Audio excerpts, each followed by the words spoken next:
¿Sí me Sí, Juan, pueden te escuchar? escuchamos bien. Sí, te Bueno, escuchamos bien. muchas gracias. Oiga, la he pasado por toda América Latina dando vueltas, haciendo muchísimas cosas. Hace mucho tiempo no estaba con mis compañeros, con mis amigos, con mis profesores, con la gente que nos vio desde chiquitos. De verdad que es muy emocionante para mí estar acá y un nuevo reto muy grande conociendo el nivel de todos los perfusionistas de Colombia que realmente es increíble. Hoy, básicamente, aparte de agradecerle a Carol por esta magnífica oportunidad y felicitarla por su iniciativa de verdad increíble, colocarme a tu disposición y saludar a todos mis compañeros y amigos. Muchas gracias, de verdad muy emocionado. Vamos a hablar un poquitico, y les digo un poquitico porque el tema de cánulas es demasiado grande y la verdad no me lo sé todo, nadie se lo sabe todo, siempre se aprende un poquito más y si algo me ha servido estar viajando y estar mucho tiempo en nuestras fábricas de producción y con nuestros ingenieros es poder conocer un poquitico más de este tema que es tan álgido y tan dispendioso. Recordando que trabajamos básicamente no solo Metronic, todas las casas hacen un aporte importantísimo en investigación y en desarrollo.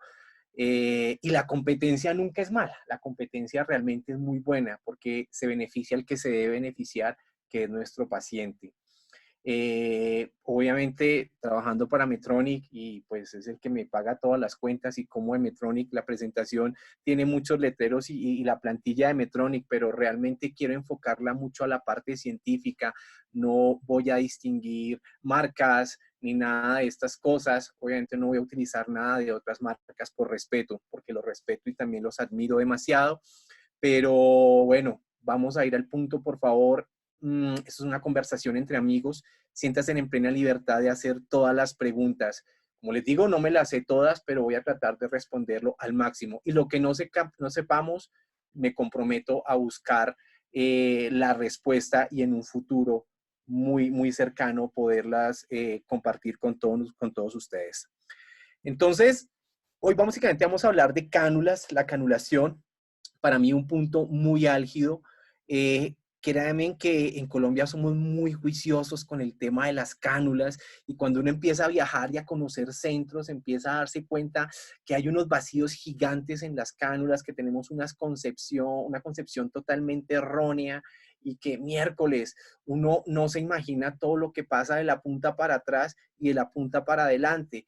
Y a veces en muchos centros, no, yo tengo la cánula número 20 porque con esa me caben todos los pacientes. Yo sé que muy seguramente nos pasa en muchos centros aquí de Colombia, pero hoy quiero compartir un poquito lo que ha sido mi experiencia trabajando con nuestros ingenieros y con otros perfusionistas. Cuando nosotros hablamos de la cánula ideal, básicamente tenemos que hablar de la atención al roce. Y esto es muy importante porque nos va a determinar las características del fluido, de ese fluido que desafortunadamente no es agua. Y digo desafortunadamente porque quiero comentarles que las pruebas, no solo en Medtronic, sino en toda la industria, se hacen con agua. ¿Por qué con agua? Porque el agua es el único líquido newtoniano que realmente es igual en todas partes del mundo. Y cuando hablamos de agua, es agua dulce, no vamos a incluir agua salada, que dependiendo del nivel de salinidad también cambia su consistencia. Es agua netamente dulce y simplemente lo ha decidido así las grandes superficies, FDA, CDMark, básicamente para que haya uniformidad en los estudios y en el desempeño. Entonces, en las tablas que ustedes van a encontrar, las pruebas están hechas con agua. Tener en cuenta siempre la resistencia que produce la pared y es un determinante realmente importante. La estructura y el material, tratar de ser lo más biocompatible posible y cómo este ha evolucionado a lo largo de todo este tiempo con el uso de las cánulas. ¿Por qué hago tanto énfasis en el material? Créanme que he estado en algunos centros y todavía hoy en el 2020 encontramos cánulas metálicas o de materiales no flexibles. En cuanto a las propiedades, realmente ustedes saben que no solo la cánula, sino tratamos de que todo el circuito de circulación extracorpóreo tenga propiedades similares al flujo sanguíneo. Pero como la cánula está en los dos extremos y es un determinante, llamémoslo así, la punta tiene propiedades diferentes, ¿sí? Determinantes en lo que va a ser la mecánica de fluido o las propiedades del fluido antes y después. Y definitivamente, ¿cómo se está buscando una alternativa para disminuir la tensión al roce? Que como ustedes ven en la imagen de abajo, básicamente lo que está haciendo es cambiando las características del fluido. En este caso, llámese ya sangre, ¿verdad? Y hay que tener en cuenta que estamos hablando desde hace un par de años para acá del shear stress. El shear stress es demasiado importante. Las cánulas, igual que el endotelio, tienen shear stress y por eso cuando subindicamos la cánula, el shear stress se ve realmente afectado, como lo vamos a ver en el desarrollo. Esto simplemente para tener en cuenta que cuando hablamos del French, hablamos de una escala francesa que lleva exactamente 107 años en el mercado y que habla del calibre. Y cuando hablamos de French, hablamos del calibre externo. Esto quiere decir que es una cánula que no, perdón, es una medida que no se va a poder cambiar, ¿sí?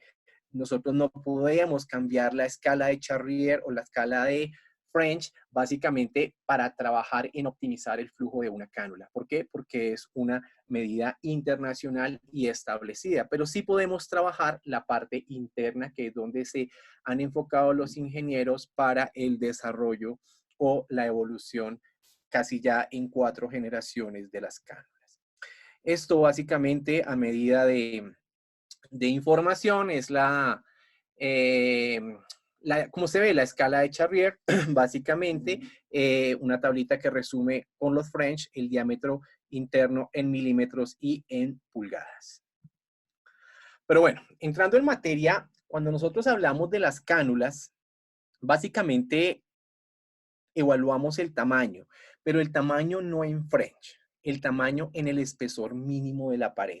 Y recuerden que la pared es la que nos está dando la consistencia del cuerpo de la cánula, pero a su vez nos está dando la maleabilidad que es necesaria para estar dentro de un vaso sanguíneo, ¿cierto? Entonces es ahí, en la pared, donde significativamente los últimos cambios o la última evolución se ha centrado para mejorar el gauge o el diámetro interno, para mejorar el caudal, para mejorar el rendimiento de cada cánula. Segundo, el flujo. Básicamente, y es muy importante tener en cuenta que las cánulas tienen un flujo máximo posible, un flujo mínimo, y esto es súper importante. El desarrollo, la fabricación y la hoja de vida, llámese tabla o desempeño de la cánula, está basada en la caída de presión, no en nada más. Con la caída de presión, con la pressure drop, es como los ingenieros determinan las características y las capacidades de cada cánula. ¿Ok? Por lo mismo, tenemos que tener una transición de ruta de flujo máximo y flujo mínimo. Y definitivamente nosotros necesitamos que nuestras cánulas sean resistentes a la torsión.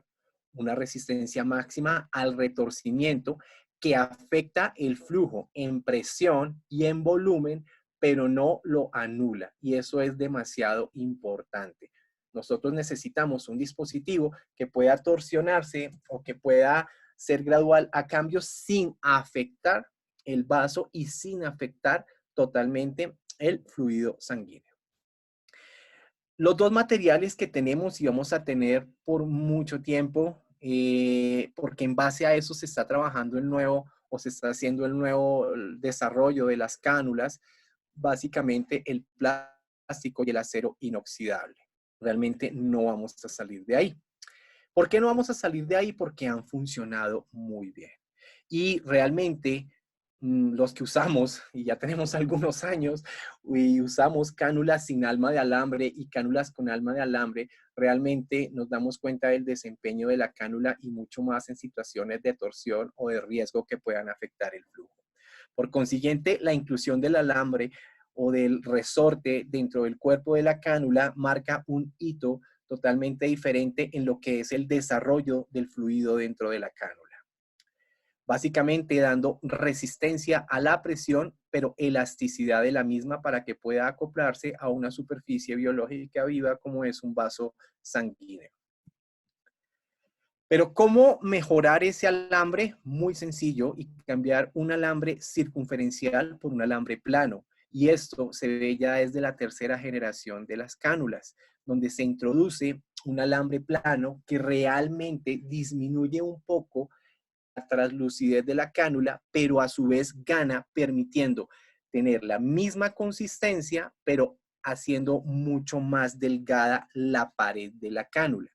¿Qué logramos con esto? La imagen que ustedes ven en pantalla en este momento.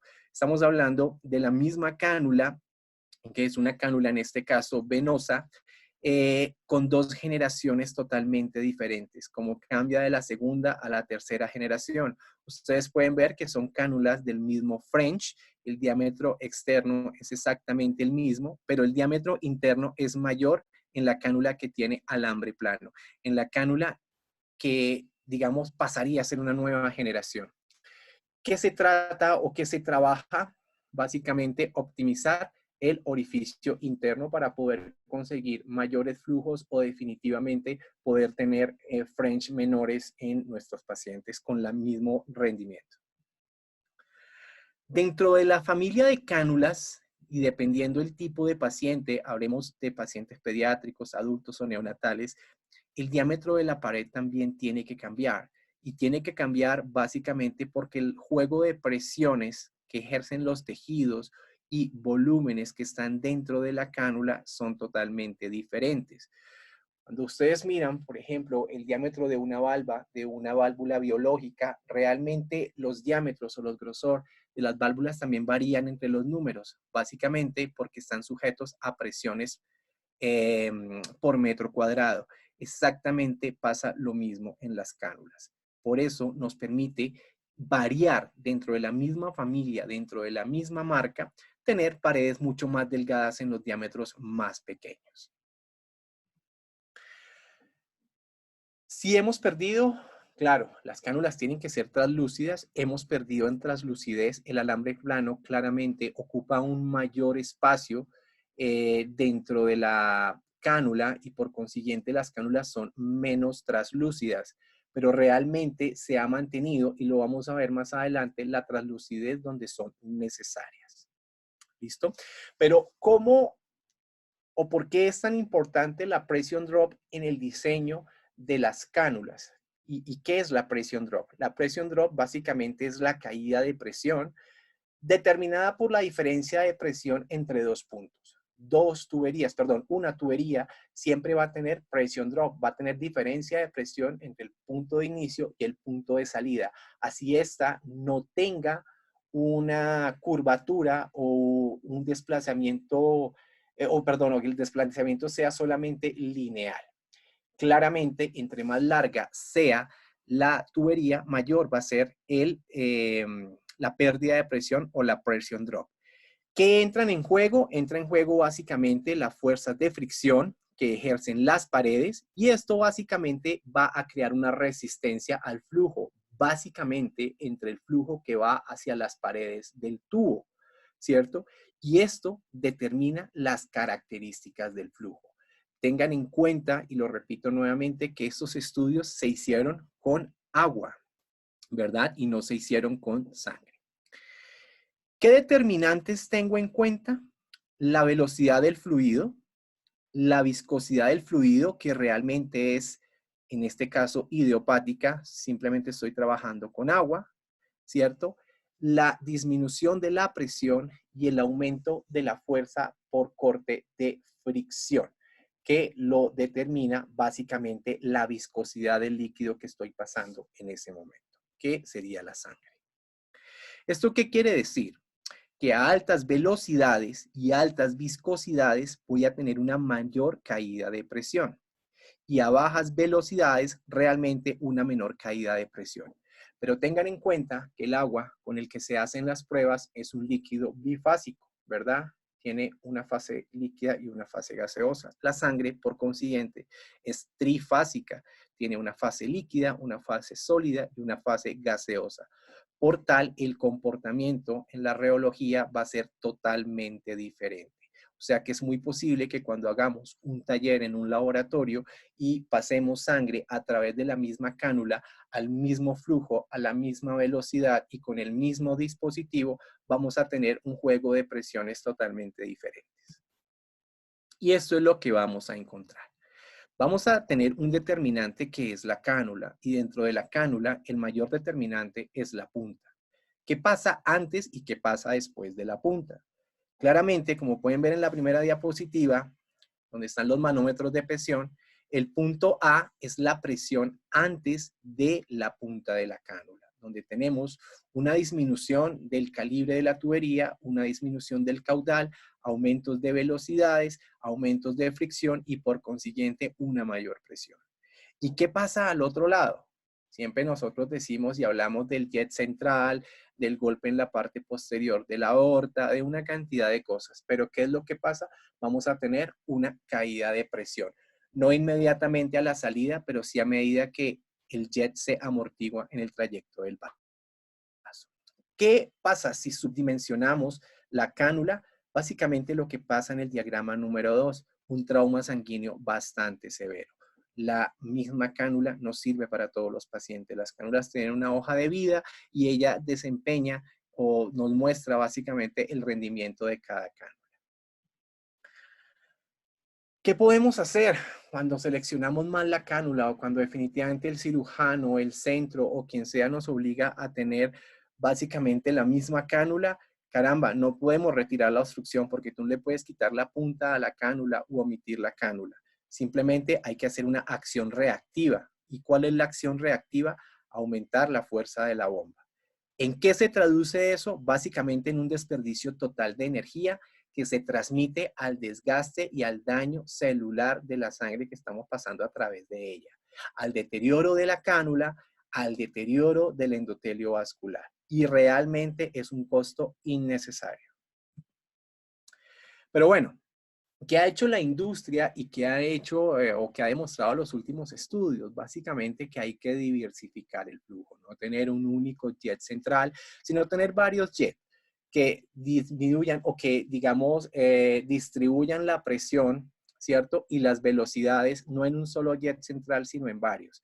Pero viene mi pregunta. Si yo escojo mal la cánula, si la subdimensiono hacia abajo o si la subdimensiono hacia arriba, ¿qué va a pasar? ¿Qué es mejor? ¿Tener un único punto de daño con un jet central o tener 7, 8 o 9 puntos de daño si efectivamente tengo que colocar un caudal o un flujo mayor a las capacidades de la cánula? Entonces, las puntas que producen gradientes de presión, jets altos, ¿verdad? Turbulencias y cavitaciones dependiendo si son cánulas para sacar o cánulas para aportar. Y esto es lo que pasa con las cánulas. ¿Nosotros qué esperamos? Que el flujo de la cánula sea lo más normal o lo más lento y lo más suave posible. Generalmente, y así el flujo, la cánula sea escogida perfectamente, siempre va a generar turbulencias porque estamos sacando un fluido a un volumen constante con un juego de presiones que no es bifásico, sino trifásico a una superficie de mayor diámetro. Hablemos de la aorta, claramente el vaso sanguíneo tiene que ser mucho más grande que la cánula, si no va a ser imposible colocarla y eso va a generar, así como les digo, sea muy bien seleccionada, flujos, remolinos y estos flujos o turbulencias van a producir gas.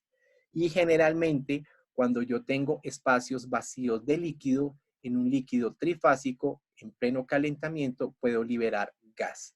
Y lo que yo no llene con líquido, lo voy a llenar con gas.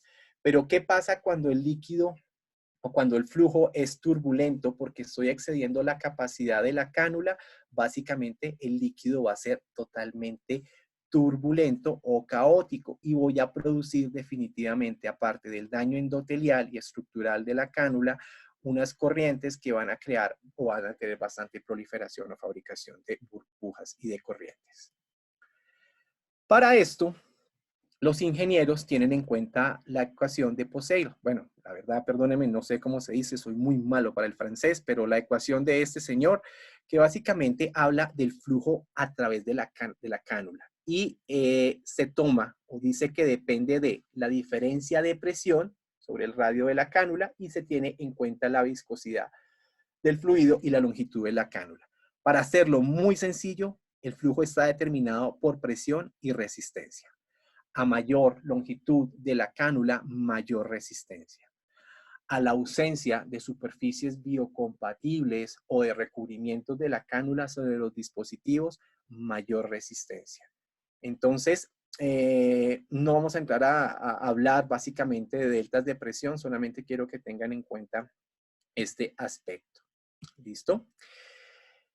Como aquí ya entramos a hablar de viscosidad, siempre tenemos que tener en cuenta los factores que afectan la viscosidad. Básicamente, muchos de estos, la glicemia, la temperatura, las aglutininas en frío, que esto da para hablar de, o para otro tema más adelante, que ojalá podamos tenerlo con ustedes y podamos discutirlo. En fin, el punto que además quiero que tengan en cuenta es que la misma cánula con sangre en dos pacientes diferentes va a tener un comportamiento hemodinámico diferente, dependiendo la profundidad y dependiendo la ubicación y la viscosidad, bueno, o el hematocrito en algún caso va a ser totalmente diferente. El número de Reynolds se tiene en cuenta mucho en la fabricación e ideación de la cánula, básicamente porque va a determinar perdón, se me pasó no se puede devolver. Ok, ya. Disculpen. Bueno, el número de Reynolds básicamente es muy importante porque ustedes, como saben, es un número totalmente adimensional, no es milímetros, no son centímetros, no son metros cuadrados, no tiene ninguna medida. Exactamente lo que hace Reynolds básicamente es dar un determinante o un número para las características de un fluido. Entonces, Reynolds determina el movimiento de los fluidos y tiene en cuenta la masa y la velocidad, claramente teniendo en cuenta los microorganismos o sustancias formes y la parte líquida. Y él es muy claro y dice que la organización de estas partículas se afecta por las mayores velocidades, por la fuerza inercial y viscosa, y claramente por la densidad, velocidad, viscosidad y dimensión de las características del fluido.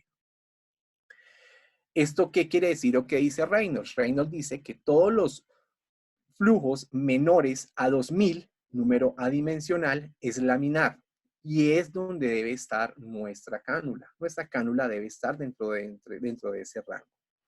Mayor a 4000 es un flujo turbulento o caótico y definitivamente no deberíamos estar allá si no queremos tener trauma en los microorganismos, llamémoslo así, o sustancias formes o partículas que estén dentro de cualquier líquido que estemos llevando a través de un tubo y que excedamos las capacidades de ese tubo. Y definitivamente dice que entre el 2001 y el 3999 es un flujo de transición. Quiere decir que podríamos estar ahí. No sería bueno, pero tampoco sería malo. Pero el ideal es que siempre estemos con un flujo laminar dentro de nuestro circuito y en nuestro determinante, que es la cánula. Aquí básicamente, para ver el ejemplo de lo que ocurre o cómo funciona el experimento simulado en los laboratorios dentro de un tubo, cuando yo coloco un fluido de las mismas características que le digo, les comento a ustedes y aumento la velocidad. Vamos a ver qué ocurre con las partículas dentro de esa estructura. Y vamos a tener en cuenta la fricción y vamos a tener en cuenta las características del flujo. Así que cuando yo tengo un líquido que no excede las capacidades de la cánula, tengo un líquido o un flujo totalmente laminar. Pero si yo aumento la velocidad, por consiguiente, aumento la presión y por consiguiente, las características del flujo van a cambiar. Y van a cambiar básicamente porque va a existir mayor trauma, no solo contra las paredes, sino dentro de las mismas partículas. ¿Cierto? Así como ustedes ven. esto ya pasaría a ser un flujo totalmente caótico y realmente ustedes ven la aguja simulando el jet de salida de la cánula. Ok. Y este video, básicamente para simular lo que pasa con las sustancias formes y para resumir todo lo que vimos atrás en las diapositivas con las características del flujo sanguíneo. Vamos a tener en cuenta las velocidades y las presiones.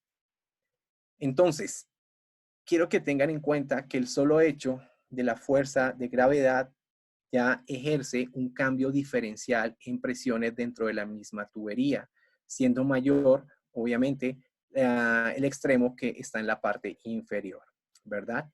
Pero ¿qué pasa cuando hay una obstrucción o cuando hay una reducción del diámetro de esa tubería? ¿Sí? Llámese en este caso la cánula, la punta de la cánula y o reductores. Ustedes se van a dar cuenta que las presiones cambian totalmente o radicalmente desde la salida hasta el cuerpo o hasta el resto de la trayectoria. Pero no solamente las presiones, las velocidades también cambian.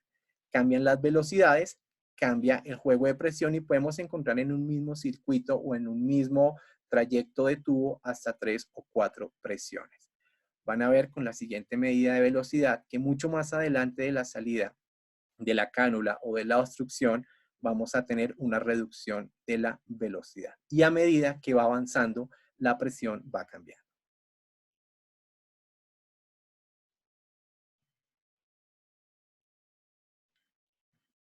Ahora, vamos a ver qué pasa con las partículas, ¿cierto? ¿Qué pasa con los glóbulos, con todas las células?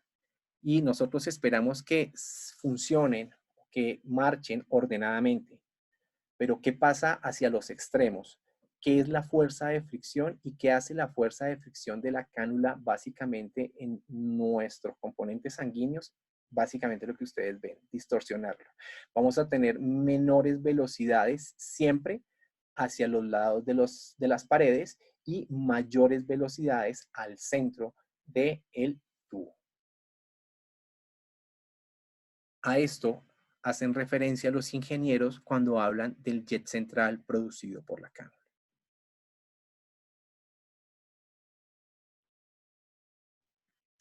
Pero ¿qué pasa si yo someto esa tubería y no me limito solamente a la cánula, sino absolutamente a todo un circuito que está lleno de reductores, conectores y estas cosas? Ustedes pueden ver la diferencia de velocidades, trayectos y cómo se distorsiona las características del flujo. ¿Ok? Miren cómo cambia realmente no solo las áreas, sino los flujos, las velocidades y las presiones.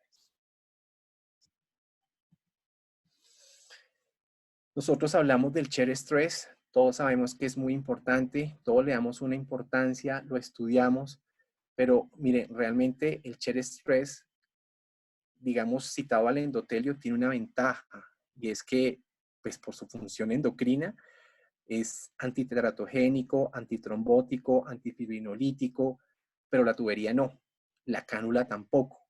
Entonces, con lo que nosotros escogimos, con lo que nosotros decidimos llevar al circuito, tenemos que terminar, ¿cierto? Entonces, esa tensión tangencial que yo estoy colocando de más o excediendo la característica, perdón, la capacidad de la cánula, está dañando el shear stress, está destruyendo o básicamente afectando el desempeño, digamos, en cuanto a fuerza de fricción, hablamos de la cánula. Este video, lo que es el shear stress, no pude conseguir esta misma simulación microscópica en cuanto a la cánula, pero les prometo que la voy a conseguir y se las voy a enviar. Esto básicamente es un láser y ve cómo funciona el shear stress en el endotelio, ¿cierto? Con cada latido. Y básicamente es lo mismo que está pasando en la cánula, solo que es una estructura inerte y no se puede autorregular. Por consiguiente, grandes presiones pueden dañar el recubrimiento y pueden afectar, como les decía a ustedes, toda la parte de tensión al roce. Hace muchísimos años el doctor Barrel hizo un experimento básicamente con las cánulas que es muy parecido a lo que ustedes pueden ver en la fábrica o en el lugar donde se diseñan las cánulas, y es colocar fluidos a través de las mismas y desempeñar, dependiendo de la profundidad, el flujo y todo esto, el desempeño de las mismas. El doctor básicamente entendió que las pruebas se hacían con agua, él decidió simular el hematocrito y decidió agregarle 3 gramos de glicerina al agua para simular algo de hematocrito.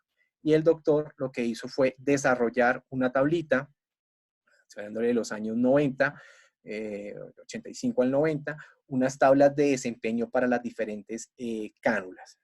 Desafortunadamente, encontré que en muchos lados todavía las utilizan, pero si ustedes se dan cuenta, hay cánulas que ya definitivamente ni siquiera están en el mercado. Y si recordamos las primeras diapositivas, la evolución de las cánulas básicamente consiste en el trabajo en la pared. Así que muchos números o muchos frames de los que están citando ahí realmente ya tienen paredes extremadamente más delgadas y realmente no van a tener las mismas características del flujo al que determinó el doctor en su estudio. Un dato así importante, las cánulas venosas se diseñan además teniendo estas características, teniendo o básicamente con base a la altura de la cama a 100 centímetros de la salida del oxigenador, perdón, a la entrada venosa del oxigenador. Yo sé que en América Latina, en Colombia, es difícil porque nuestros cirujanos no miden 1,90 como en otros lugares, pero realmente las cánulas venosas por sifonaje requieren de 100 centímetros de altura para simular 100 centímetros de agua y traducirlos básicamente a menos 73 milímetros de mercurio para su adecuado sifonaje. Me he puesto en la tarea de medir y realmente no estamos excediendo los 50 o los 60 centímetros de altura. Juan, discúlpame. Señora.